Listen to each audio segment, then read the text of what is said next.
सब भाई को राम राम, हर हर महादेव, जय बजरंगबली। और बताइए आप सब लोग कैसे हैं? अच्छे होंगे, मस्त होंगे, अपने अपने काम में व्यस्त होंगे। देखिए हम भी आए हैं अपने खेते, देख सकते हैं खेत को। साइड में जो खर है उसको काट रहे हैं, उसको जोताएंगे। उसके बाद अभी चलेंगे, फिर जरैया खेत बनाएंगे। शाम को जरई पड़ेगी,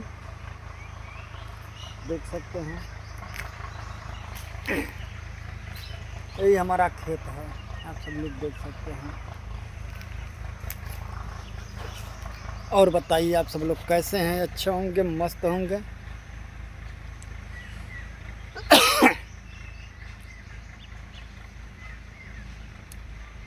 इधर देखिए क्या गिरा है, कोयना। ये देखिए क्या चीज़ है, कोयना। ये पक जाता है तो बहुत मस्त लगता है, मीठा लगता है।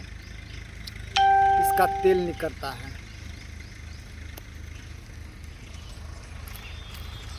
और बताइए, आज ब्लॉग बना रहे हैं।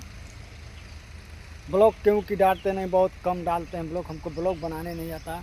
आप सब लोग सपोर्ट कीजिए और लाइक कीजिए, सब्सक्राइब कीजिए, शेयर कीजिए, कमेंट कीजिए, फॉलो कीजिए।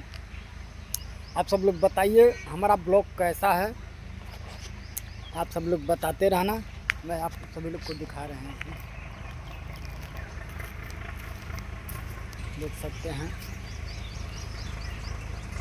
उधर चौराहा है, देख सकते हैं, उधर चौराहा है। तब तक हमारे वीडियो आप सब लोग बने रहिए। नेक्स्ट में, अगले वीडियो में मिलते हैं। नेक्स्ट में, बाय बाय।